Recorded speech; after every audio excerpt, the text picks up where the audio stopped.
Assalamualaikum warahmatullahi wabarakatuh. Perkenalkan, nama saya Ayub Swib. Saya dari Salam Institute. Pada malam hari ini kita akan masuk ke dalam segmen ngobrolisasi, yaitu Salam Sinau. Oke, mari kita lihat di samping kita ada sesosok Gus yang akan mengobrol banyak tentang perihal agraria dan perjuangan Nabi Muhammad. Jadi gini Gus, langsung aja mungkin ya. Mungkin ya yang sering Iif dengar, mungkin bukan Iif dengar, Iif jarang mendengar tentang sebenarnya ada nggak sih cerita-cerita yang sebenarnya tentang agraria dan perjuangan Nabi Muhammad pada masa waktu itu? Oke. Assalamualaikum warahmatullahi wabarakatuh. Semuanya, selamat malam. Terima kasih pertanyaannya. Ya, yang dilontarkan itu tadi atau pertanyaan tadi memang itu satu topik yang boleh dibilang jarang dibahas, jarang juga diketahui banyak orang. Kayak sejarah Nabi, sejarah perjuangan Islam itu sepertinya tidak berhubungan dengan persoalan agraria atau dengan isu-isu agraria. Nah, saya ingin sedikit bercerita ya dengan perspektif ini. Kita mulai dari peristiwa hijrahnya Nabi ke Madinah ya, atau ke Yasrib. Nah, ini peristiwa yang sangat penting hijrahnya Nabi ini, karena dari hijrah inilah kemudian Islam nanti akan kuat, berkembang, dan akhirnya akan menguasai dunia begitu ya, akan sangat kuat sekali. Nah, apa yang terjadi pada peristiwa hijrah ini atau pada hijrah ini? Ini banyak yang tidak melihat aspek yang ini. Pertama, saat hijrah itu Nabi itu dalam keadaan terdesak ya, terjepit, karena saat itu sudah sangat kuat sekali tekanan dari kaum kafir Quraisy ya, Abu Jahal, Abu Lahab dan kawan-kawannya itu menekan bahkan sampai mengancam dan Nabi ya. Dan kita tahu sejarahnya, bahkan telat sedikit saja Nabi akan dibunuh ya, karena sudah dikepung. Nah, jadi hijrah itu bukan yang sedang healing gitu ya, bukan, tapi memang ingin menyelamatkan ya, karena sedang ditekan. Itu yang pertama. Kemudian yang kedua, jadi maksudnya begini, ini keadaan yang terjadi saat itu memang sedang betul-betul diancam, bahkan ancamannya nyawa, bukan hanya tanah, bukan hanya rumah, tapi nyawa yang akan dihabisi gitu ya. Kemudian yang kedua, Nabi hijrah ke Yasrib, ke Madinah itu tidak sendirian, pasti bersama keluarganya dan juga bersama sahabat-sahabatnya tidak sedikit, banyak sekali ya, ratusan sahabatnya yang harus ikut pindah juga, hijrah juga, karena sama-sama ditekan juga. Kemudian yang ketiga, itu berdasarkan kesepakatan dengan orang-orang Yasrib itu sendiri ya, suku Aus dengan suku Khazraj itu sama.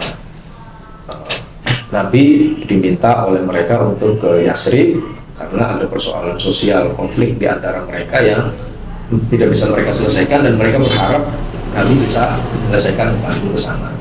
Dan yang keempat, ini yang paling penting ini terkait dengan soal agraria. Nabi beserta para sahabatnya pergi ke Yasrib itu membawa rumah enggak dong? Membawa tanah? Ya juga enggak. Maksudnya tanahnya dibawa dari Mekah ke Yasrib itu kan nggak mungkin kan. Nah, itu yang nomor 4 yang paling penting. Ini akan membawa kita ke persoalan agraria tadi yang ditanyakan itu, bahwa seolah-olah tidak ada hubungannya apa yang diperjuangkan oleh agraria. Ini kenapa menjadi penting ya, yang poin keempat ini, karena pertanyaan berikutnya, ketika Nabi dan para sahabatnya yang banyak orang itu pergi dari Mekah ke Yasrib, dari kota ke kota yang lain, tidak membawa rumah, tidak membawa tanah, bagaimana hidup mereka nanti di sana? Yang sederhana, tidurnya di mana? Pasti harus ada tempat tempat untuk tidur, tahu Nabi dan keluarganya, sahabat dan keluarganya. Sementara tidur itu ya butuh tempat, dan nggak mungkin dia di atas awan, pasti di atas tanah, ya kan? Butuh tempat tinggal. Artinya butuh tanah Nabi di sana itu, butuh tempat untuk apa namanya, untuk ditinggali, gitu ya. Nah, kemudian yang kedua, yang setelah tempat tinggal ya tentunya untuk penghidupan kan, untuk penghidupan. Bagaimana penghidupan mereka? Kita tahu kehidupan orang-orang Yasrib itu ekonominya atau kehidupannya berbasis dari pengolahan lahan, ya, pertanian, karena orang-orang Yasrib itu petani. Kenapa begitu ya? Karena tanahnya lebih subur ya dibandingkan tempat lain, terutama di Mekah. Jadi penduduk Yasrib ini petani. Mau gak mau ya nanti orang-orang Mekah kalau mau hidup di Yasrib bersama orang Yasrib ya juga harus bisa beradaptasi dengan kebiasaan mereka dalam bertani. Nah, dari sini kita sudah bisa melihat, ya, kita bisa bisa membayangkan bagaimana ratusan orang pindah dari satu kota ke kota yang lain, kemudian butuh tempat tinggal dan butuh makan. Ini bagaimana kalau kita jadi nabi ini, apa yang harus dilakukan nabi? Apa yang dipikirkan nabi untuk mengatasi hal ini? Ini saya yakin banyak yang bisa memikirkan yang begini. Iya kan? Orang kiranya hijrah itu kayak hijrah aja gitu ya. Orang pindah kayak dari satu kosan ke kosan yang lain, satu kontrakan ke kontrakan yang lain. Ini satu kota loh, dan tidak sendirian, banyakkan orang gitu ya. Itu butuh effort yang besar sekali untuk bisa kemudian bagaimana menghidupi sekian banyak orang ini. Itu ini mengatakan kita bahwa Nabi itu ketika pindah ke Yasrib itu ya pasti memikirkan hal-hal yang demikian. Bagaimana sahabatnya ini akan tinggal. Agraria itu ya urusannya begitu. Bagaimana kita bisa mengelola sesuatu yang ada di atas tanah, termasuk rumah, ya, tempat tinggal, kemudian penghidupan dan seterusnya. Bagaimana tanah diolah agar manusia bisa bertahan hidup. Ya bagaimana Nabi akan mengajak dakwah, akan mengajak perang di Badar kalau urusan keluarga dari sahabat-sahabatnya tidak terpenuhi, dan ini pasti dipikirkan oleh Nabi. Tidak banyak orang yang memikirkannya. Begitu ya. Nah sekarang pertanyaannya, kira-kira apa yang dilakukan Nabi? Katanya gimana? Ayo, saya balik dari dulu nih kemana Korea tadi. Kira-kira gimana? Apa yang dilakukan Nabi ya dengan seperti itu, gitu kan? Kalau urusan dengan Tuhan Nabi ya. Mungkin pertama-tama ya mencari yang kita kenal dulu nggak sih Kang? Mencari yang kita kenal kayak sejarah atau kerabat dekat untuk bisa saling menghubungi dulu kayak gitu. Ya gitu ya. Bener nggak, Kang? Iya, ya kira-kira begitu, benar sekali. Iya, benar. Pastinya yang paling akan yang dia lakukan adalah bagaimana mencari kenalan. Nah, makanya begitu. Dan seperti juga kita ketahui ya, di banyak buku-buku yang bersejarah, kitab-kitab itu, strategi awal yang dilakukan Nabi adalah mempersaudarakan, gitu, kaum muhajirin dengan kaum ansor. Para sahabat-sahabatnya Nabi yang hijrah dari Mekah ini disebut kaum muhajirin. Nah, orang-orang ansor ini, orang-orang Yasrib ini disebut orang-orang ansor. Nah, strategi Nabi itu ya tadi mempersaudarakan. Jadi nggak usah mencari. Nabi memang sudah bikin strategi. Itulah cerdasnya Nabi. Nabi nggak usah mikir yang harus yang bagaimana, tinggal persaudarakan mereka. Ya tentunya pertama-tama yang sudah seiman ya, orang-orang Ansor yang sudah masuk Islam nanti persaudarakan, saudara seiman, makanya al-muslim al-muslim ya gitu. Jadi konsep al-muslim al-muslim, persaudaraan seiman itu dimulai dari situ ya. Itu strategi Nabi agar apa? Mempertemukan dua sahabatnya ini, dua karakter sahabatnya, yang satu muhajirin, yang satu ansor. Karena akan kuat kalau kemudian persaudarakan. Dan persaudaraan ini menjadi titik pangkal dari strategi-strategi yang lain. Kalau ininya nggak kuat ya tidak akan bisa terpenuhi. Nah, termasuk mempersaudarakan ini dalam rangka untuk memenuhi kebutuhan-kebutuhan agraria tadi.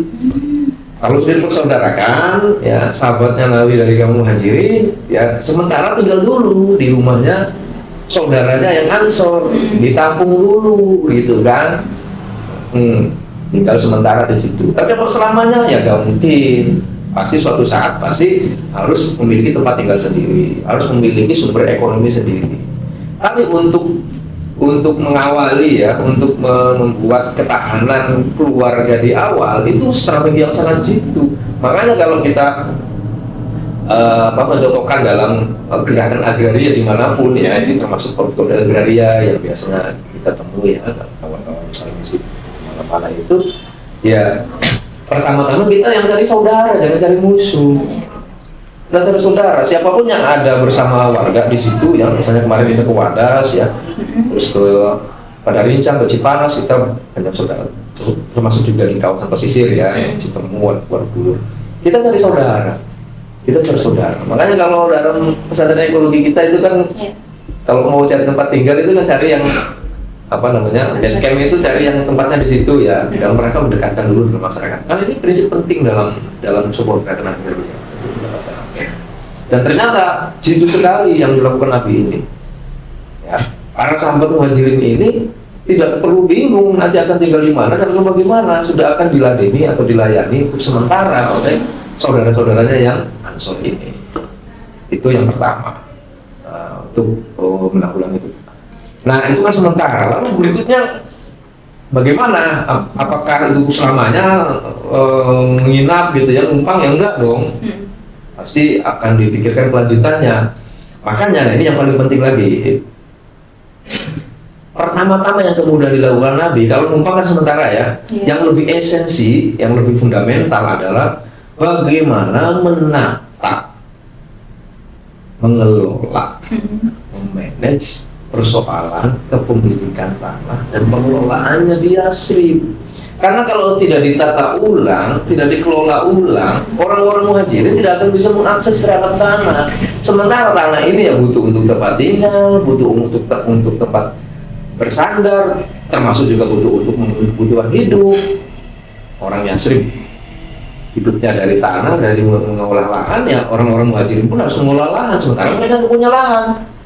Maka pasti pertama-tama yang dilakukan Nabi adalah bagaimana mengubah struktur kepemilikan tanah agar orang-orang muhajirin ini dapat memiliki tanah di Yasrib atau bisa mengakses tanah di Yasrib.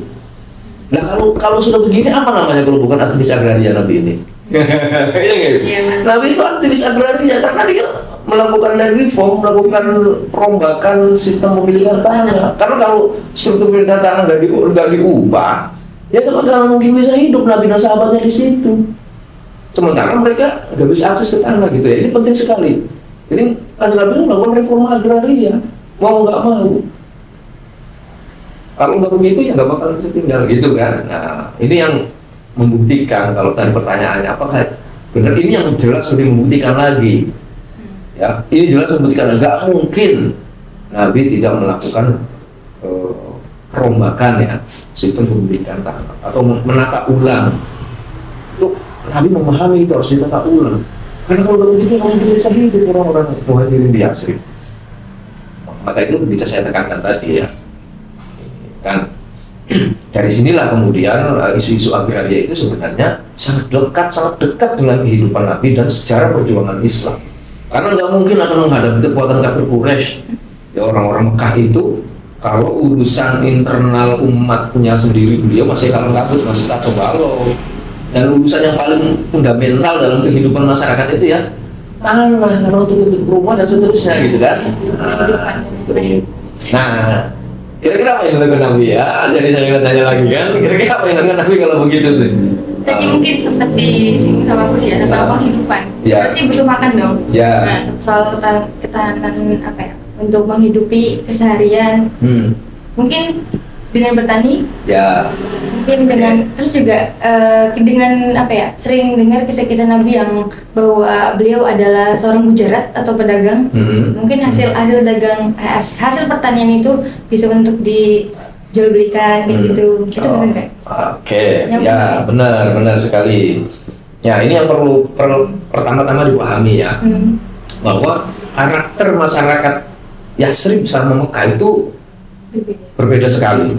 Bahkan bisa dikatakan kontras ya.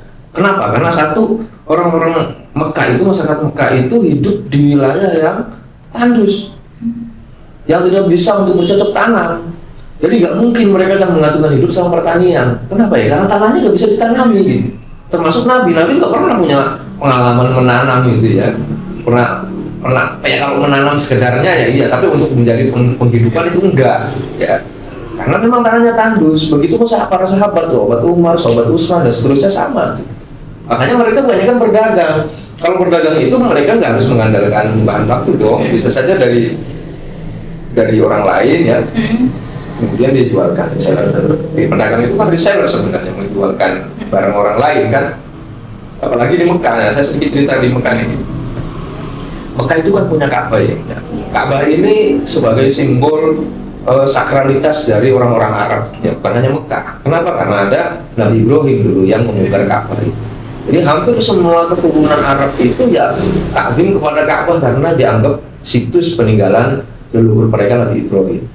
Makanya kemudian ada upacara kumpul-kumpul bareng gitu, mengunjungi Ka'bah di setiap tahun. Jadi sebelum Islam datang sudah ada tradisi kumpul-kumpul di Ka'bah bagi kalangan masyarakat Arab keturunan Nabi Ibrahim ini dari berbagai penjuru, dari Yaman, dari Syria, dari manapun ya, yang dari keturunan Nabi Ibrahim. Karena orang-orang Bani Israil itu termasuk keturunan Nabi Ibrahim ya. Nabi Ibrahim kan punya anak dua ya, Nabi Ismail sama Nabi Ishak.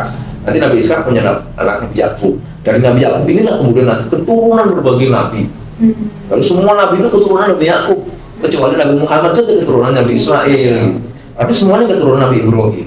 Jadi dari keturunan Nabi Yakub ini semuanya orang-orang Bani Israil ya, orang-orang Yahudi, semuanya juga mengunjungi Ka'bah karena leluhur mereka ini Ibrahim.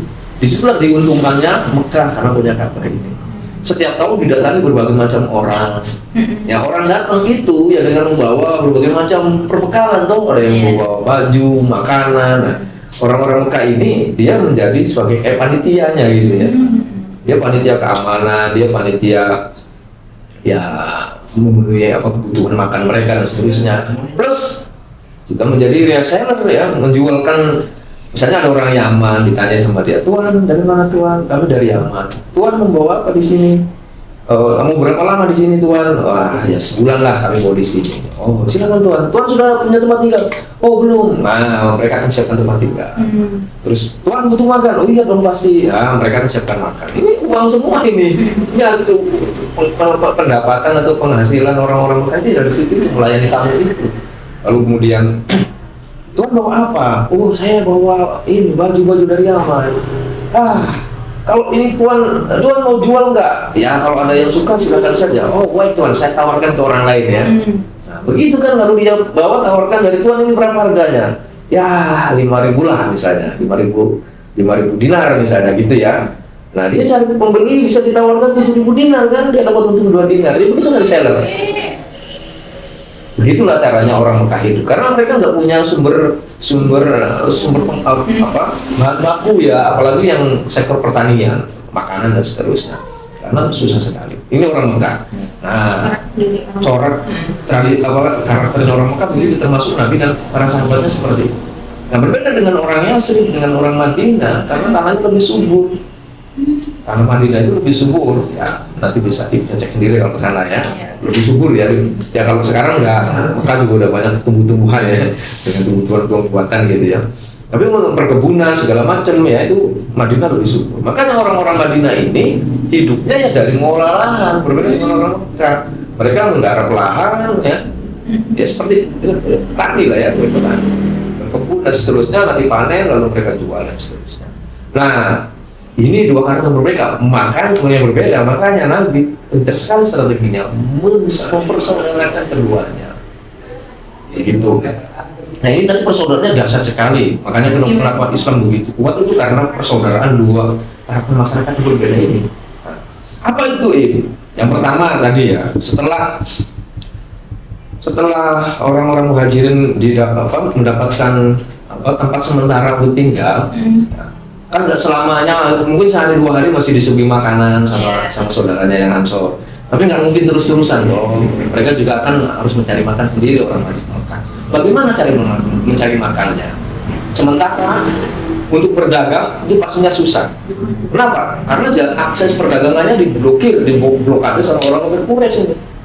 Karena sudah menjadi konsekuensi kalau Nabi pergi ke Yasrib bersama sahabatnya. Itu artinya apa? orang-orang Yasrib pun akan menjadi musuh daripada orang-orang kafir Quraisy nih. Jadi diancam betul nih Yasrib ini nih dari segala penjuru mereka, pokoknya diblokade lah, nggak bisa kemana-mana. Jadi perdagangan juga akhirnya seret. Itu yang pertama. Yang kedua, pastinya sumber-sumber perdagangan mereka yang dari Mekah kan nggak dibawa semua. Sahabat Utsman Affan itu saudagar kaya raya, tapi di Mekah begitu di Yasrib ya jadi pendatang gitu. Tetap aja menggantungkan hidupnya dari sini, nggak mungkin mengandalkan perdagangannya yang besar itu. Otomatis dia harus mengikuti ya, beliau ini harus mengikuti pola kehidupan orang-orang Yasrib. Yang pertama itu berbasis tanah, berbeda dengan di Mekah. Tidak berbasis tanah, nggak punya tanah nggak masalah, bisa hidup di Mekah. Tapi kalau di Madinah dari dulu orangnya mendapatkan ekonomi berbasis tanah. Pertanyaannya orang Mekah bagaimana dapat tanah di situ? Ya, untuk bisa hidup, tempat tinggal iya, untuk juga iya. Makanya ini yang paling kunci, yang paling penting. Dan ternyata nanti di kajian agraria penting sekali. Apa itu? Menghidupkan tanah-tanah yang mati. Kalau bahasa Islam itu ihya'ul mawat, menghidupkan tanah yang mati, atau dalam kajian agraria disebut tanah terlantar, tanah absenti, tanah yang sudah tidak digarap, tidak dikelola lagi, itu kemudian bisa dimiliki. Dan ternyata di Madinah ada beberapa, ada ya lumayan banyak yang tanah-tanahnya seperti itu. Kenapa begitu? Karena sudah tidak bisa diolah atau sudah punya tenaga, tidak punya modal juga ya orang-orang Yasribnya untuk mengolah itu. Jadi tanahnya ditelantarkan, kebun-kebunnya ada yang nggak digarap. Inilah yang pertama jadi sasaran pertama untuk kemudian dibebaskan untuk digarap sama orang-orang Muhajirin. Daripada tanahnya nganggur. Nah, ini strategi awal yang pertama. Diberikanlah tanah-tanah itu kepada orang-orang Muhajirin. Kenapa ya? Karena kamu sudah ditelantarkan. Dan saudaranya juga akan mengikhlaskan ya, daripada saya nggak pakai cari kamu sementara ya, kalau kamu mau silakan digarap, kamu bisa bikin rumah di situ gitu kan, diberikan. Nah, bayangkan kebijakan kayak begini nih, ini kan reformnya luar biasa ini. Sama dengan misalnya ya gitu, contoh Indonesia ketika merdeka dulu ya, dulu ada banyak tanah-tanah yang dikuasai oleh pemerintah Hindia Belanda, termasuk juga tanah-tanah yang dikonsesikan kepada perusahaan swasta. Gara-gara ada Suez 1870 ya, yang harus Indonesia 1870 itu Belanda mempersilahkan atau memberikan konsesi kepada perusahaan swasta gitu. Nah begitu merdeka Belanda pergi, ya bagaimana nasib ini? Ya kakak funding kita termasuk sekarang bilang ya sudah tidak lagi menjadi hak kalian. Kalian kan di sini diundang oleh pemerintah Belanda. Karena kalau pemerintah Belandanya udah di sini, ya kalian juga pergi. Ya. Ada banyak tanah-tanah yang ini absenti kan berarti tidak dipakai kan? Nah ini harusnya bisa dibagikan secara adil, harusnya begitu. Dan ternyata konflik agraria kan kita mulai dari situ. Ruwetnya di Indonesia kan gara-gara itu. Iya, karena tanah-tanah itu nggak bisa dibagikan secara baik kepada rakyat yang memang dulu tanahnya diambil oleh pemerintah Belanda ya. Kayak kira-kira begitu. Nah Nabi pun melakukan itu, bagaimana mengatur tanah-tanah absenti ini tapi bisa dipakai, digunakan untuk kepentingan yang maslahat, untuk kepentingan yang memang dibutuhkan oleh orang-orang Muhajirin. Terjadilah pemberian tanah-tanah dengan metode atau dengan cara yang tadi ya, aturannya dan seterusnya. Nanti dijelaskan di berbagai acaranya gitu ya.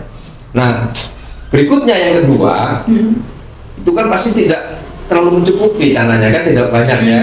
Kalau masih ada yang belum kebagian bagaimana ini kira-kira? Kalau tidak kebagian bagaimana kira-kira? Saling membagi ruang. Cocok. Iya. Kayak sewa mungkin mulai ada sewa Mungkin menyewa. bukan sewa, ke tempatnya bukan sewa. Membagi kayak mungkin kalau di Tawang Sari kemarin tuh maro setengah-setengahan garapnya gimana gitu kan, saling negosiasi gitu. Atau dalam bahasa ini tuh Apa bagi itu? hasil. Oh ya, bagi hasil. Sistem bagi hasil. Mulai dikenalkan sistem bagi hasil dan ini penting sekali, fundamental sekali dalam kajian agraria. Nanti saya ceritakan UPA juga semangatnya dari semacam ini. Karena kebutuhan tadi untuk penopang kehidupan orang-orang Muhajirin, sementara tanah-tanah yang absenti sudah dibagikan semua, sudah tidak ada. Bagaimana langkah berikutnya? Yang membagi tanah garapan orang-orang Ansor ini kepada orang Muhajirin. Mulailah ada skema tanah digarap secara bersama dengan bagi hasil. Yang dulunya sendirian sekarang jadi bersama-sama karena kebutuhan tadi. Gambarannya misalnya begini, orang Muhajirinnya datang membawa uang misalnya, ada yang dia bawa uangnya ya, tapi uangnya kan perlu diolah nih, ya punya uang lah ya. Sementara orang Ansornya punya tanah, dia nggarap juga rugi terus misalnya gitu ya, karena nggak punya modal yang baik dan seterusnya. Ya ini bisa ketemu sama. Kata orang Muhajirinnya, saya bawa uang untuk beli bibit, untuk beli apa namanya alat-alat pertanian dan seterusnya gitu ya. Nah, orang Ansornya menyediakan lahan, dikerjakan bareng-bareng, nanti dibagi hasil setelah panen, gitu. Jadi si tanah ini sudah karakternya sosial gitu untuk memenuhi kebutuhan hidup di antara dua komunitas ini. Orang Ansornya terbantu karena ada permodalan dari si Muhajirin gitu ya. Muhajirinnya dapat terbantu karena dia bisa mengakses lahan dan bisa mendapatkan hasil dari lahan itu. Ini metode yang luar biasa, ini gagasan yang luar biasa. Makanya yang namanya hukum ekonomi sesungguhnya itu berawal dari ini, dari agraria, bukan dari perdagangan.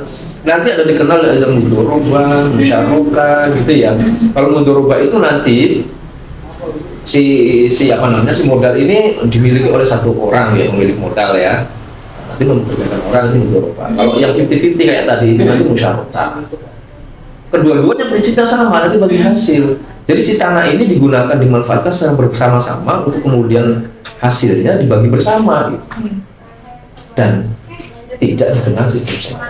Jadi tidak ya saat itu tidak ada istilah sewa menyewa. Kalau mau menyewa atau mau membeli ya untuk tempat tinggal, bukan untuk menggarap lahan. Karena lahan tidak untuk disewakan. Gambarannya begini. Ini lahan kosong ya. Ini kan punya Tuhan berarti gitu ya. Karena nggak dipakai, misalnya nggak ditempatin rumah gitu. Kalau dari rumah kan ya saya kan lebih dulu, maka rumah saya maka tanahnya jadi milik saya. Nah kalau ini kan kosong, kalau nggak digarap kan berarti kan kosong, nggak ada apa-apa kan. Nah bagaimana ini kemudian digunakan untuk kebutuhan hidup? Kalau disewa, misalnya saya ngomongin, saya sewa ya karena ini ya 10 juta misalnya gitu. Ini memberikan nilai kepada si tanah ini 10 juta. Mau digarap kayak apa oleh saya, ini harganya 10 juta. Nah, ini yang nggak boleh. Yang benar itu yang jadinya bagaimana? Garap bareng-bareng tanah ini, jangan disewa di awal. Oke, kalau saya punya 10 juta, ya saya punya tanah. Ini, silakan duit 10 juta Anda, ayo kita garap bareng-bareng ini. Nanti hasilnya mau 2 ton, mau 3 ton, mau 7 ton, kita bagi rata. Kalau mau dibagi rata, misalnya kamu keberatan, ya janganlah kalau sampai cuma 10 juta, ya nanti saya dapatnya 60 sampai 40. Oh begitu, ya sudah, jadi 60-40. Soal persenan, soal prosentase bisa disepakati. Tapi yang jelas itu dibagi hasil gitu. Setelah panen nanti ternyata digarap hasilnya 10 ton. Si punya tanah 6 ton, saya dapat 4 ton yang punya modal 10 juta misalnya. Begitu, sesuai kesepakatan di awal. Tapi kalau sewa, kalau misalnya saya yang untung banyak, dia akan ngomong, tadi jangan segitu deh sewanya, gitu kan? Kalau saya yang rugi, saya akan berdumel, dengan sewanya mahal. Ini jadi ada unsur penipuan di awal gitu, ada unsur ketidaksinkronan. Nah ini yang kemudian kenapa mulai tanah tidak boleh disewakan, harusnya dibagi hasil. Dan itu di UPA seperti itu, tanah itu bersifat sosial, bukan komersil. Kalau komersil itu ketika disewakan ada harganya, itu komersil, tanah itu bernilai. Padahal yang mestinya bernilai itu kemanfaatannya, kebermanfaatan. Dan ini saat itu menjadi strategi yang jitu oleh Nabi untuk agar orang-orang Muhajirin bisa bertahan hidup. Nah ini loh. Misalnya ya, saya sering dengan anak kawan-kawan dari perbankan syariah, ekonomi syariah, membayangkan mudoroba musyarakah itu kalian gimana? Teman-teman bagaimana membayangkan itu? Bayangkan itu arahnya ke perdagangan. Padahal hukum-hukum ekonomi seperti itu kan hadirnya di Madinah, di Yasrib, dengan kondisi yang tadi saya sebutkan. Kenapa jadi bayangannya soal jual beli? Ya jual beli kan ketika di Mekah gitu ya. Munculnya akan seperti ini gara-gara itu. Gara-gara kebutuhan akses terhadap lahan, makanya basisnya tanah yang akan digarap secara bekerjasama tadi itu. Dua strategi inilah yang kemudian dilakukan Nabi, yang dari situlah basis ekonomi kaum Muhajirin dan kaum Ansor jadi kuat. Kenapa jadi kuat? Karena kalau sudah digarapnya bareng-bareng, apalagi orang muhajir ini, orang Mekah ini jago dagang juga gitu ya. Dia pintar kalkulasi. Kalau orang Madinah kan pokoknya asal nanam gitu, yang penting nanti panen gitu, dan seterusnya. Nah, kalau orang-orang Mekah ini karena dia pintar mengkalkulasi, dia akan ikut menjualkan kemana-mana, hasilnya lebih bagus gitu. Antara karena disentuh oleh para pedagang ini yang bisa bernegosiasi dan bisa dan seterusnya. Sementara basis bagaimana caranya menghasilkan produk yang baik dan seterusnya, orang-orangnya sih gabungnya, mereka saling belajar akhirnya kan. Orang-orang Mekah ini mau nggak mau ya harus belajar bertani. Nabi juga petani ya kan, Nabi juga menanam. Buktinya ada kurma ajwa itu, kurma yang menjadi andalan jemaah haji kalau pulang dari haji kan yang ditanyakan kan kurma ajwa, mana kurma ajwa, kurma Nabi itu. Kenapa disebut kurma Nabi? Karena pokoknya ditanam oleh Nabi sampai hari ini masih tumbuh. Itu petani yang luar biasa Nabi itu kan. Banyak orang yang nggak kalau petani, kalau Nabi itu petani. Sekali menanam sampai hari ini pokoknya masih tetap berbuah itu. Kebun kurma Nabi yang posisinya itu di antara Masjid Nabawi sama Masjid Kuba, tengah-tengah itu ada kebun Nabi. Nanti kalau ke sana mampir kebun Nabi itu wajib itu lah ya, sunnah makan lah ya, tidak wajib tapi harus ke situ. Pokoknya orang yang ke Madinah itu nanti harus mampir ke kebun kurma Nabi, karena dari situlah Nabi nanti mencukupi kehidupan untuk dirinya dan keluarganya. Nabi itu nggak minta-minta. Nabi itu dari bertani sendiri di kebun sendiri itu yang dihibahkan kebunnya ya. Lalu Nabi garap, dan dari sinilah Nabi kemudian mencukupi kehidupan keluarganya, dan sisanya nanti diberikan kepada umat yang berperjuangan. Jadi sangat lekat dengan kehidupan agraria, dengan apa namanya? Karena masyarakat Madinah itu masyarakat agraris. Nabi dan para sahabatnya dan muhajirin mau nggak mau harus menjadi masyarakat agraris di Madinah, karena basis ekonominya dari situ. Sudah terbukti, tidak butuh waktu lama, 2 tahun sudah bisa meladeni tantangan perang dari orang-orang kafir Quraisy kan, dari perang Badar itu. Kalau basis ekonominya nggak cukup, mana bisa gitu. Menarik banget pembahasannya. Berarti pemahaman IIF sendiri pun masih kayak seperti mahasiswa yang perbankan mungkin ya, yang kayak menganggap hanya soal perdagangan saja gitu. Tadi kan soalnya menanyakan soal mengaitkan juga tentang perdagangan. Padahal kan Mekah dan Madinah itu kan mempunyai cara yang berbeda gitu kan ya. Itu menarik banget sih. Dan lanjutin kan. Tadi nyampe. Nah, termasuk ini hasilnya ekonominya ini sudah mau saya ceritakan, karena jangan dikira agraria itu hanya melulu soal penggarapan lahan, pertanian dan seterusnya. Tapi yang paling penting adalah menjadi basis ekonomi, menjadi basis kehidupan. Orang itu akan sulit kehidupan ekonominya kalau basis agrarianya berantakan. Nah, termasuk Nabi saat itu di Yasrib itu memberesi atau menata kehidupan ekonomi itu dari agraria tadi. Setelah tanahnya ditata, kepemilikannya, pemrosesannya, lalu kemudian juga proses distribusinya agar si hasil pertanian ini juga bisa menjadi basis penopang ekonomi yang handal dan kuat. Nah, ini juga kemudian dilakukan oleh Nabi. Nah, saat itu ini agak sedikit sensitif karena ada urusannya dengan orang Yahudi nih, tapi saya mau ceritakan.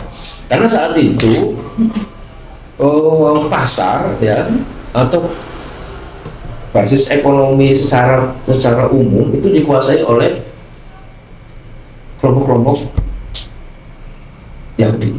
Ada 3 suku besar Yahudi di situ ya, suku Bani Nadir, Bani Nadir, Bani Quraidah dan Bani Qainuqa. Ada 3 suku besar. Ada yang lainnya tapi yang paling besar ini, dan mereka lah yang menguasai kekuatan ekonomi. Nah, si Bani Nadir sama Bani Quraidah ini dia menguasai di sektor produksi. Jadi dari hulu ke hilir produksi itu mereka yang menguasai, termasuk permodalan, ya, termasuk akses ke tanah tadi. Makanya mereka lah yang nanti kemudian menentang Nabi ya, 3 suku ini dari Yahudi ini menentang Nabi. Karena dengan terobosan Nabi tadi itu mengganggu kenyamanan mereka. Ketika tanah kemudian digarap secara sosial tadi, secara komunal ya, bersama-sama, Jadi tidak bisa lagi didikte oleh mereka kan. Nah, itu yang produksi. Nah, sementara yang Koinko ini, kami Koinko dia menguasai sektor distribusi pasar. Ada 5 pasar besar yang dimiliki oleh kaum Yahudi ini. Nah, ya kehidupan petani itu ya susah atau sulit untuk berkembang ya karena di aspek pasar tadi. Mereka sudah menunggu lama ya kan untuk menanam, begitu panen yang pengennya cepat jadi uang kan, pengennya cepat dibayari, dibeli gitu ya. Nah, ini yang kemudian dimanfaatkan oleh para tengkulak itu yang dalam hal ini orang-orang yang beli itu tadi, makanya pasarnya dikuasai. Jadi kayak digunakan kayak sapi perah aja itu para petani itu. Ya kondisinya kayak persis zaman sekarang gitu ya, hanya mensuplai bahan baku lalu dibeli murah gitu dan seterusnya, hanya untuk bertahan hidup. Ya sulit berkembang kalau seperti itu karena akan dimonopoli terus kehidupan sektor ekonomi itu dan pasar yang kayak tadi. Nah, Nabi kemudian melakukan terobosan-terobosan agar bisa mengurangi dominasi mereka ini supaya tidak terlalu monopolistik karena mereka yang menguasai sektor ini. Begitu kiranya. Makanya kalau di sektor produksi ya tadi terobosannya yang dilakukan itu benar-benar membuat kacau bangunan ekonomi yang sudah ditata oleh mereka itu ya. Karena sulitnya tuh mendiktinya, apalagi orang-orang muhajirin ini jago berdagang, jago bernegosiasi, nggak mau lagi didikte sama pasar gitu. Mereka bisa mainkan sendiri pasarnya. Makanya nanti strategi berikutnya adalah Nabi membuat pasar sendiri. Itu.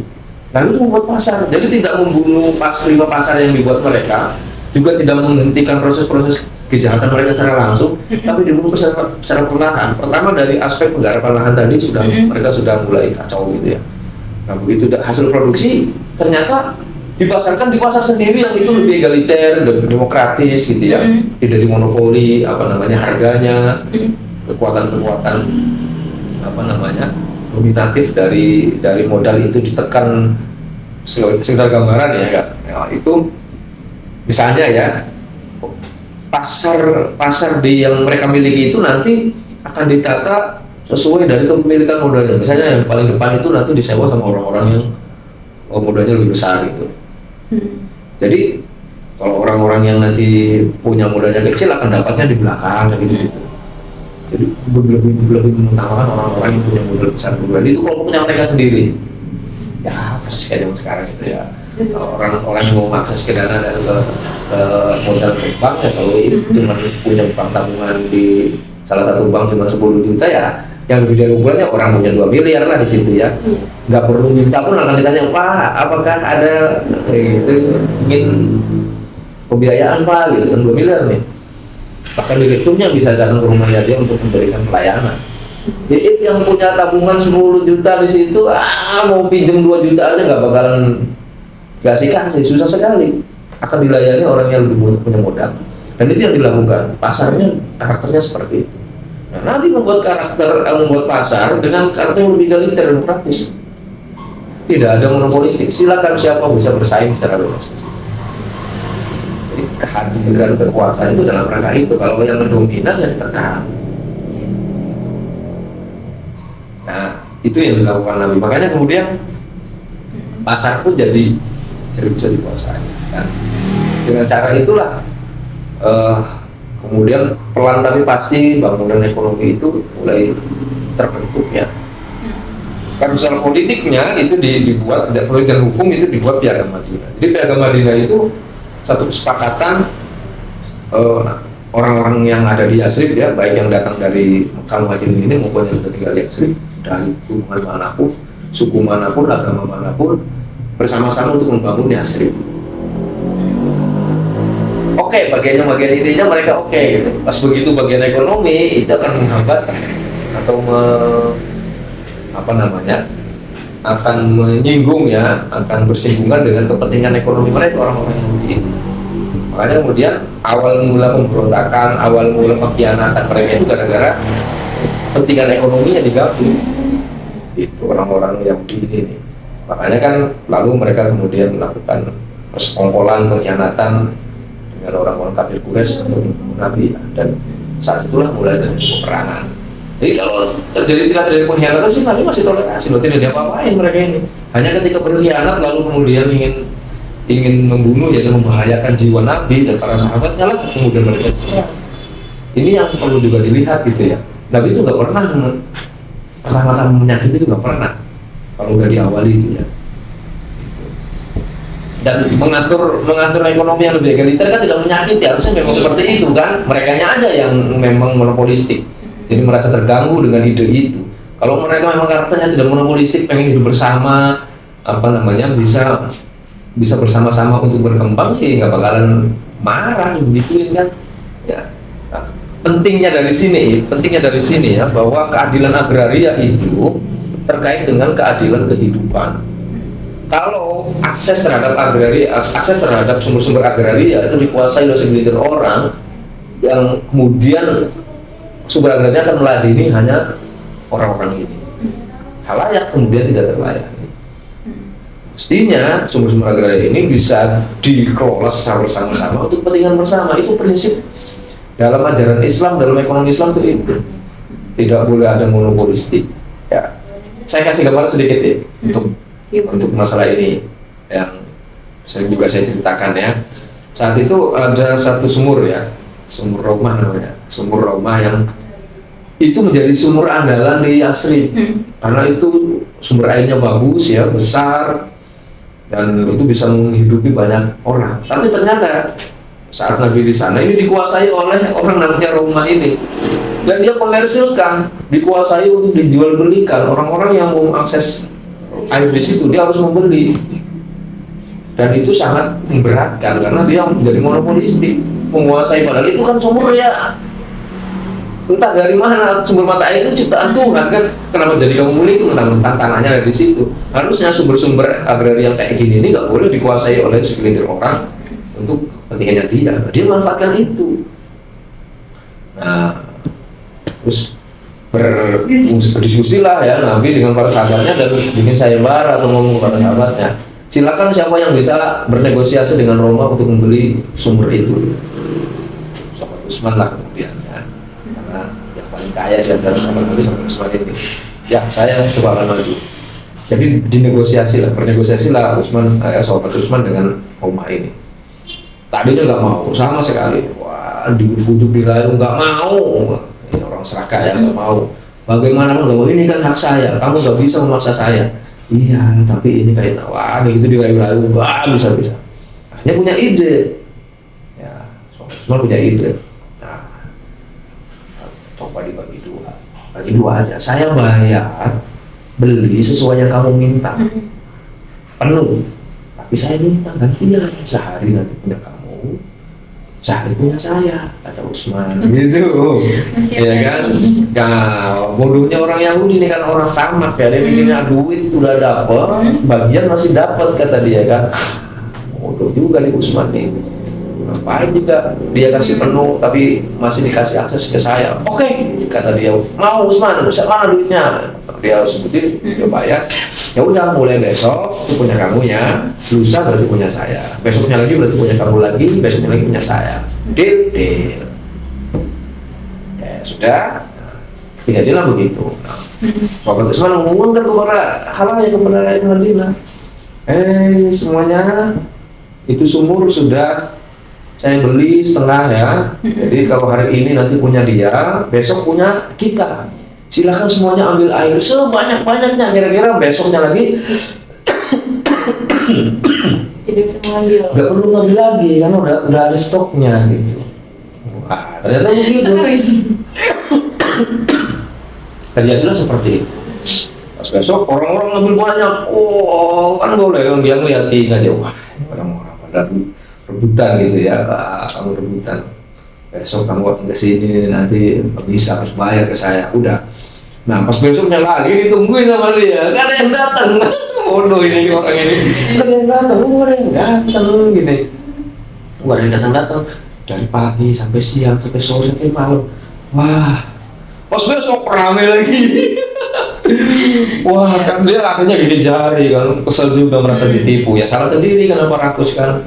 Wah kalau begini caranya saya rugi, gak dapat apa-apa. Ini sama aja kayak beli semua. Akhirnya negosiasi lagi kepada Utsman, kalau begini sih namanya, ya siapa? Ya saya kan gak bilang kalau begini. Iya kalau begini gitu. Ya sudah gimana? Ya sudah kalau begitu, bayar untuk semuanya. Nah, itu bayar semua. Udah, berarti ini punya saya kalau. Oke, jadi setelah itu udah. Setelah didapatkan usmanya sudah dikasih sama masyarakat, ini diakses kepada publik gitu loh ya. Hajat hidup orang banyak itu nggak boleh dimonopoli. Ini keadilan agraria, ini keadilan ekonomi. Kenapa? Karena ini pemberian Tuhan, air, tanah ini punya Tuhan, nggak boleh kamu kuasai sendiri. Inilah prinsip yang paling penting dalam ekonomi Islam dan agraria Islam. Ya. Bagaimana menata sumber-sumber agraria, tanah, air, tanaman dan seterusnya yang menjadi hajat hidup orang banyak, tidak boleh dikuasai. Jadi sudah dari sangat prinsipnya sekali dalam Islam, keadilan agraria ini anti kapitalistik, anti monopolistik dalam mengelola sumber daya alam, dalam sumber-sumber agraria itu nggak boleh dimonopoli. Orang-orang Yahudi yang ada di situ, ya yang tadi yang saya ceritakan itu, dia menguasai sumber-sumber agraria dengan monopolistik dan kapitalistik. Kapitalistik itu kepentingannya untuk mereka memperkaya diri sendiri aja, tidak mengubah kekayaannya. Kalau pola-pola kehidupan kayak begini, ya rakyat banyak tidak akan bisa mendapatkan bagian, hanya penguasa-penguasa elit saja. Itu yang disebut dengan oligarki. Oligarki inilah yang kemudian sedang dilawan oleh Nabi. Dan itu sama saja dengan oligarki yang dulu Nabi temui di Mekah. Abu Jahal, Abu Lahab, Umayyah dan kawan-kawannya itu ya oligarki semua yang menguasai sistem ekonomi Mekah saat itu. Orang-orang miskin, ya orang apalagi budak dan seterusnya tidak punya harga diri, sudah termasuk Nabi itu yang dihabisi dan kemudian ditekan, dicek terus sama mereka karena dianggap kelompok-kelompok yang tidak punya harga diri, kelompok miskin. Jadi oligarki Mekah dengan oligarki Madinah ini sama karakternya. Kalau di sini orang-orang kafir Quraisy, kalau di sini dilalanya orang Yahudi. Dan ini mau saya ingatkan nih kepada saya, yang dikecam Nabi, yang dimusuhi Nabi itu Yahudi di Madinah, dan bukan agamanya, karakter orangnya. Kehidupan mereka yang seperti itu, yang monopolistik, kapitalistik itu yang dibenci oleh Nabi. Bukan semua karakter orang Yahudi. Ya, yang orang Yahudi yang baik juga banyak kali. Yang begini-gini ini nih, dilalanya memang karakter orang Yahudi kayak begitu. Itu pun masih Nabi toleransi loh, nggak diperangi. Kenapa diperangi dan diusir itu gara-gara berkhianat itu tadi. Kalau masih berperilaku monopolistik kapitalistik masih dilawan secara halus gitu ya, tidak diperangi, tidak dibunuh gitu, tidak dilawan. Tapi kalau sudah berkhianat, sudah membahayakan, ya baru kemudian ini musuh, dilawan, berkhianat, kemudian pemberontak ya, yang tidak mau bersepakat ya, melanggar kesepakatan yang sudah dibuat, ini yang harus dilawan. Tapi kalau perilaku mereka itu dilawan dengan secara halus sekali tadi, mengatur lahan, pasar ditata dan seterusnya, mereka hancur dengan sendirinya. Justru karena itulah mereka menjadi kesal dan mereka berkhianat. Dan ketika berkhianat itulah kemudian mereka dihabisi oleh Nabi. Ini konteks yang gini ini harus dipahami. Orang kadang-kadang membenci orang Yahudi itu pukul rata saja gitu ya. Pukul rata saja, pokoknya Yahudi haram jadah gitu. Padahal yang dibicarakan Nabi itu karakter orang Yahudi yang di Madinah kayak gitu, yang oligarki itu seperti itu. Monopolistik dan kapitalistik tadi. Dan juga bukan orang-orang Yahudi di mana-mana. Nabi kan nggak pernah tahu bagaimana kehidupan orang Yahudi di Palestina, kehidupan orang Yahudi di Eropa, nggak pernah tahu Nabi itu. Yang beliau tahu ya orang Yahudi di Madinah ini, yang dikecam ya orang Yahudi di Madinah. Kenapa jadi semua orang Yahudi dimusuhi? Gak ada urusannya Nabi dengan orang Yahudi di mana-mana. Hanya orang-orang Yahudi di Madinah saja yang beliau musuhi ini. Gitu. Apalagi agamanya sama sekali enggak, sama-sama dari Nabi Ibrahim kok. Agama Yahudi, agama yang dibawa oleh Nabi Musa, agama yang dibawa Nabi keturunan Bani Israel, semuanya sama dengan yang dibawa oleh Nabi Ismail dan sama beliau. Agama samawi yang sama-sama keturunan dari Nabi Ibrahim, tidak ada yang berbeda, agama tauhid semua. Bukan agama yang dibenci. Tapi karakter tadi itu ya, dan karakternya kalau menurut saya ini karakter yang tidak adil dalam mengelola sumber-sumber agraria tadi itu ya. Monopolistik, mereka pengen menguasai sendiri sumber-sumber agraria ini untuk kehidupan mereka sendiri, untuk memperkaya diri sendiri. Sementara rakyat banyak membutuhkan sumber agraria itu bertahan hidup, hanya sekedar bertahan hidup. Jadi dia memperkaya diri dan menekan orang-orang untuk tidak bisa lebih sejahtera hidup. Nabi menjelaskan penderitaan yang membebaskan kehidupan orang-orang Yasrib sekaligus membantu orang-orang Muhajirin agar bisa layak hidup di Madinah supaya mereka bisa hidup layak dan tercipta masyarakat yang tanpa kelas. Saya ngomong nih, Nabi bisa menciptakan masyarakat tanpa kelas sudah. Karena kelas-kelas yang berjuis yang orang Yahudi itu dihabis oleh Nabi. Setelah itu ya sudah. Bukan tanpa kelas bukan berarti tidak ada yang kaya dan miskin, bukannya. Yang dimaksud tanpa kelas di sana adalah ketika ada orang-orang kaya, dia akan melindungi orang-orang miskin. Orang-orang miskin, orang-orang yang kurang akan merasa dilindungi dan aman dengan kehadiran orang kaya, bukan dikeruk seperti tadi, tapi diberikan ruang yang sama, yang bebas untuk mengakses sumber-sumber agraria untuk menambah atau meningkatkan kualitas hidupnya supaya lebih layak. Inilah misi Islam. Ini misi perjuangan Nabi Islam adalah bagaimana agar orang-orang miskin, orang-orang yang susah hidupnya ini bisa dibantu sama orang-orang yang kebetulan memiliki sumber kehidupan yang lebih bagus, entah karena pengalamannya dia, entah karena memang dia sudah diwarisi oleh kekayaan dari keturunannya, dari leluhurnya dan seterusnya, sehingga dia dengan kaya karena warisan bapaknya, gitu kan. Nah, ya beruntunglah orang-orang seperti ini dan gunakanlah kekayaanmu itu untuk membantu yang lain. Disitulah pentingnya ajaran Islam dan ekonomi Islam. Dan lagi-lagi mau saya tekankan basisnya agraria.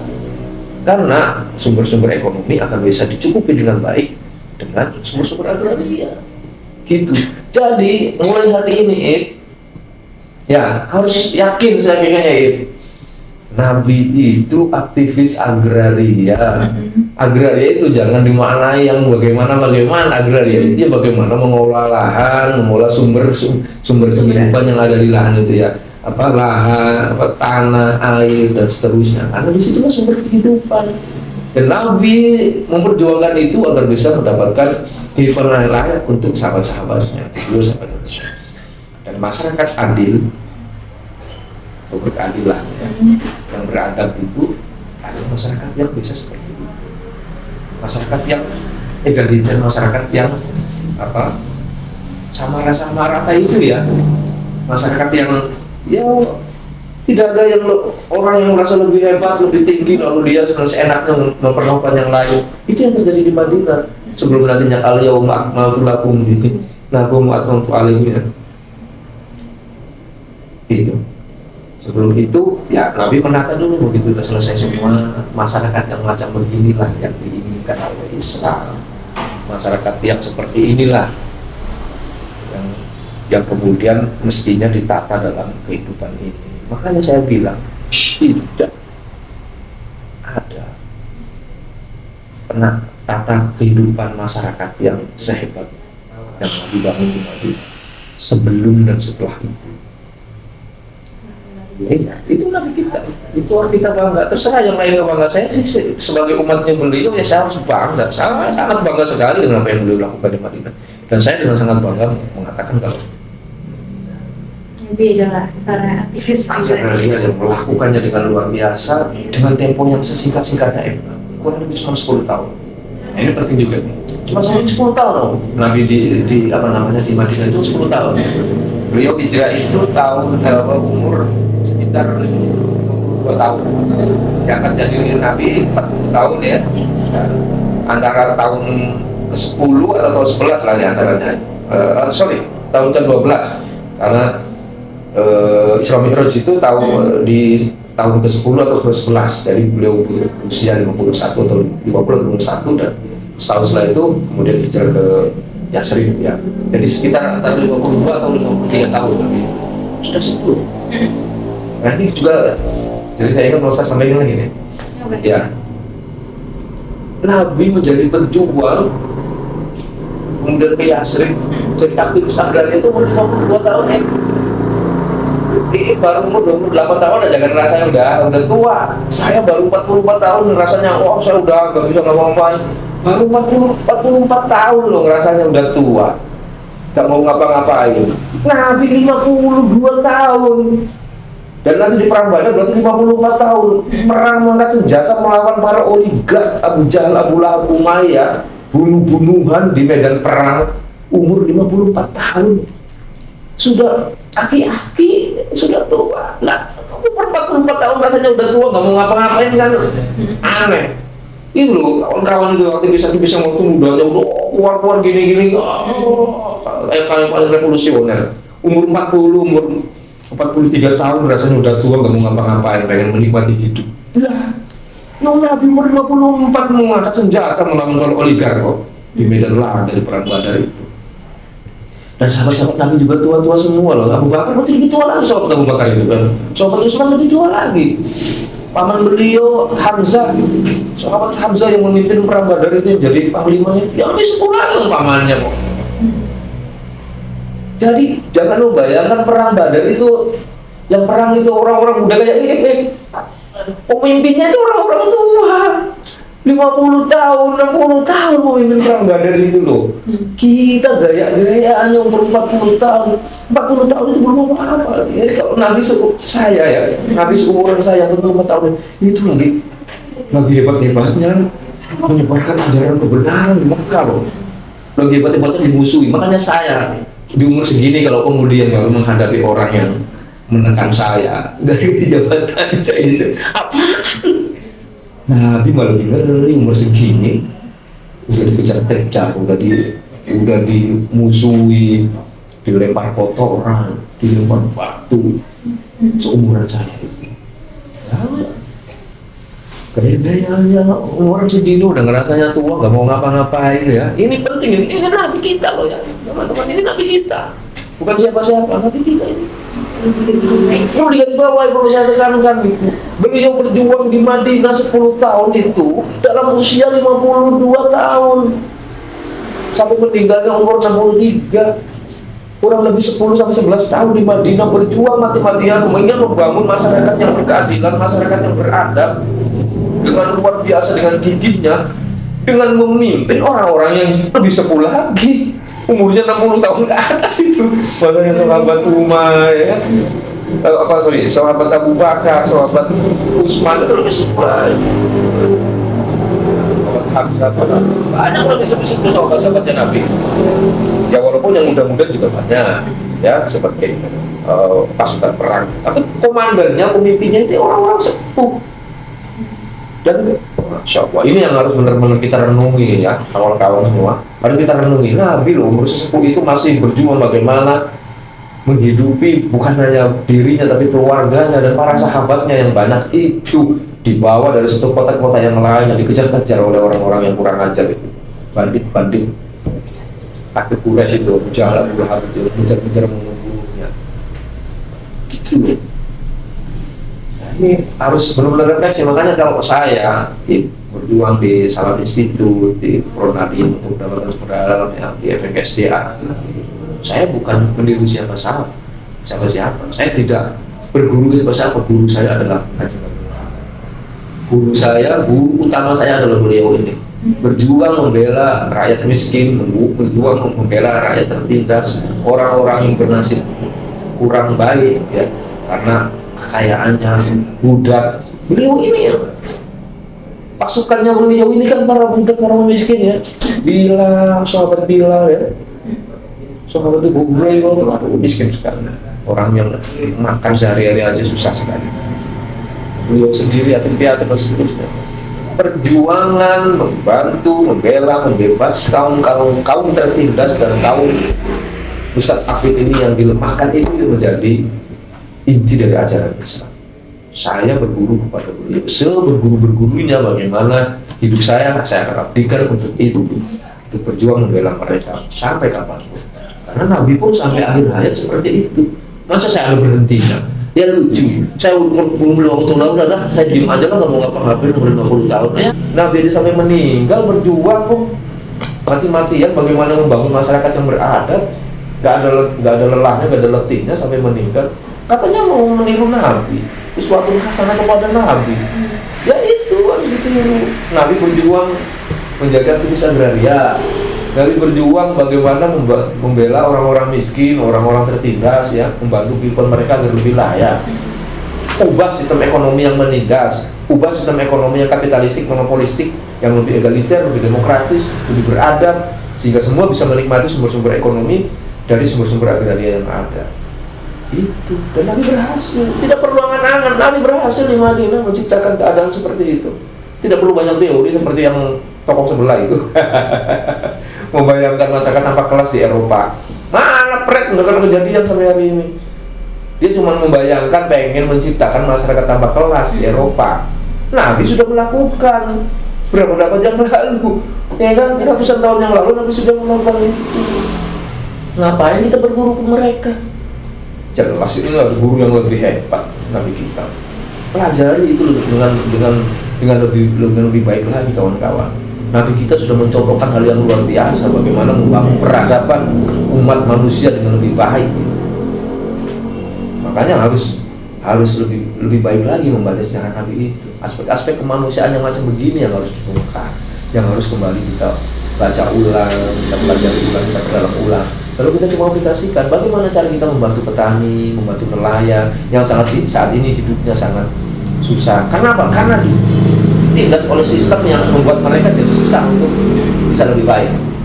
Sama kayak Nabi tadi yang saya ceritakan.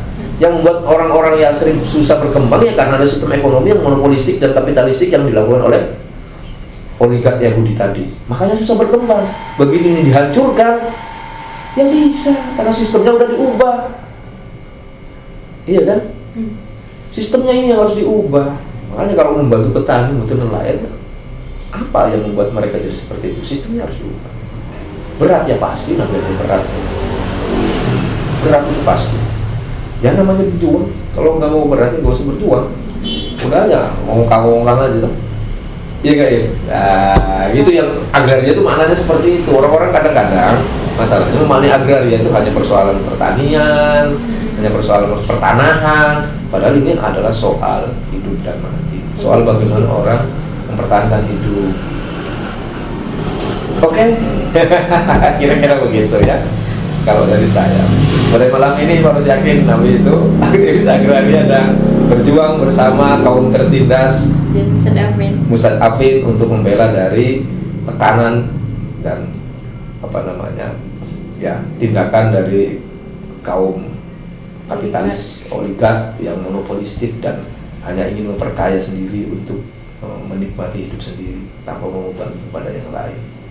Ini prinsip yang paling penting dalam ajaran Islam yang selalu menjadi pedoman saya, yang saya dapatkan dari guru saya, dari panutan saya itu Nabi Muhammad SAW, bukan dari teori-teori yang lain. Gitu kiranya.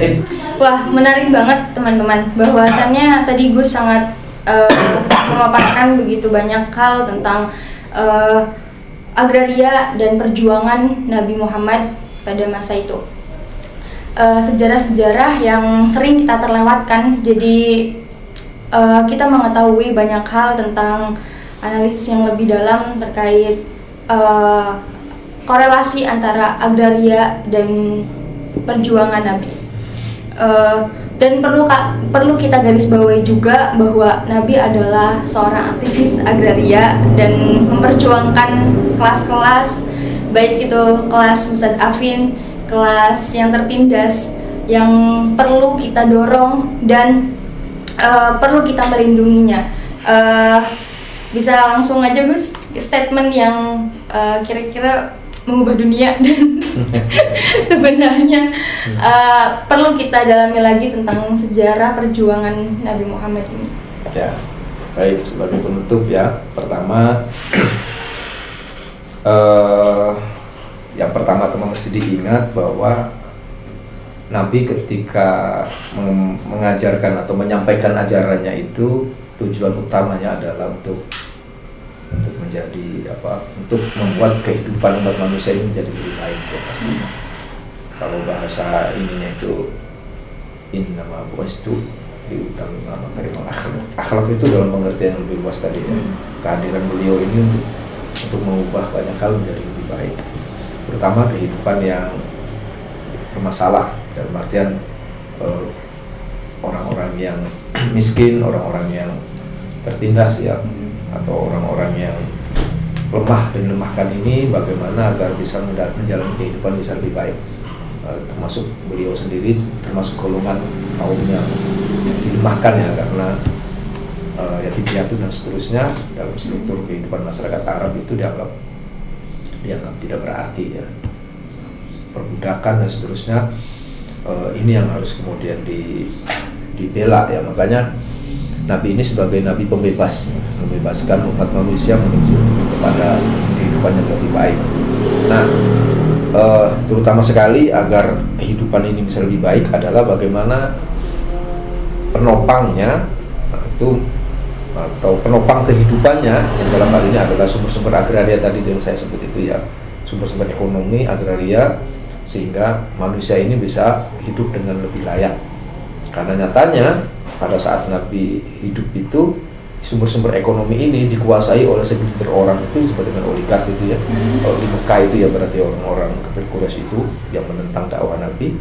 Kalau di Madinah itu ya orang-orang Yahudi yang menguasai sumber-sumber ekonomi di Yathrib itu, dan mereka lah yang ditentang dan dilawan oleh Nabi karena mereka menjalankan kehidupan yang membuat kehidupan orang lain jadi tidak baik gitu ya. Mereka melakukan kesenang-wenangan, mereka melakukan berbagai upaya agar kekuasaan dan kedudukannya tetap bertahan dan orang-orang tetap harus di bawah mereka dan harus selalu mengikuti pola kehidupan mereka, dan bahkan mereka menggunakan orang-orang lemah ini untuk dieksploitasi untuk terus meningkatkan kekayaan mereka, meningkatkan, mengembangkan ekonomi mereka. Inilah yang kemudian menjadi misi kenabian Nabi kita, bagaimana membebaskan orang-orang tertindas ini agar bisa hidup dengan lebih layak. Bukan untuk kemudian menghilangkan orang kaya atau semua orang menjadi kaya, tidak ada orang miskin, itu tidak mungkin. Itu sunatullah. Ada orang kaya, ada orang miskin adalah sunatullah. Jadi yang saya maksud tadi masyarakat tanpa kelas itu bukan yang seperti itu. Bukan jadinya orang kaya tidak ada atau jadi orang kaya semua atau jadi orang miskin semua. Harap perhatikan betul yang saya sampaikan ini, bukan di soal itu, tapi bagaimana agar orang kaya dengan orang miskin bisa hidup secara saling bahu-membahu ya, saling membantu. Orang-orang kaya ini dengan kekayaannya dia bisa melindungi, bisa memberikan bisa memberikan perlindungan dan bisa memberikan rangkulan lah ya kepada orang-orang miskin agar hidupnya lebih layak lagi, menjadi orang kaya yang baik ya, mau berderma, bersedekah, memberikan pelayanan dan seterusnya kepada orang-orang miskin, bukan sebaliknya. Karena ketertindasan itu ya dilakukan atau terjadi karena keserakahan orang-orang kaya ini yang ingin terus mempertahankan kekayaannya. Ketika itu terjadi, maka itulah yang harus dilawan ya, yang harus dihilangkan.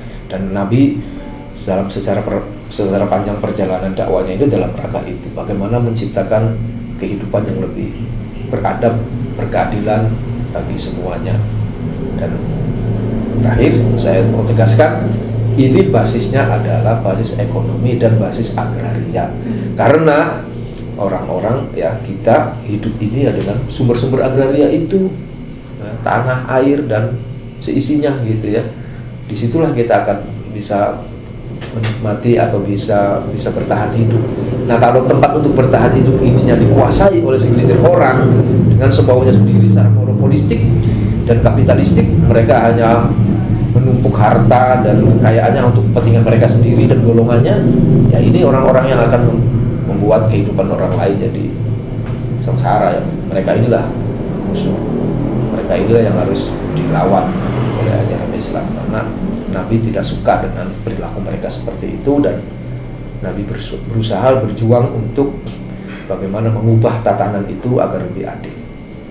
Dan lagi-lagi mau saya tegaskan, Nabi berhasil, tidak mengangan-angan, tidak membayang-bayang, tapi Nabi melakukan dan Nabi berhasil melakukannya, mewujudkannya di Madinah. Seperti itu yang bisa saya sampaikan, semoga bisa bermanfaat untuk siapapun yang menyimak yang saya sampaikan ini. Terima kasih.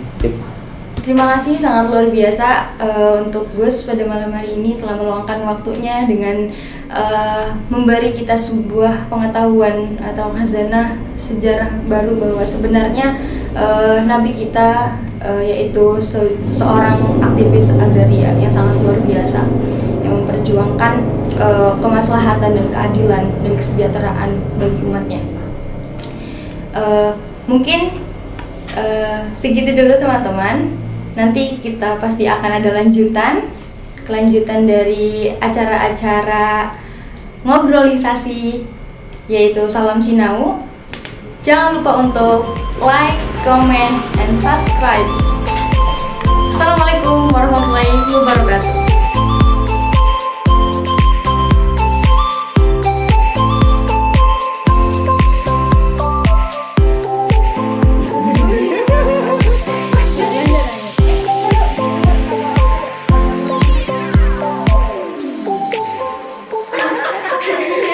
Kal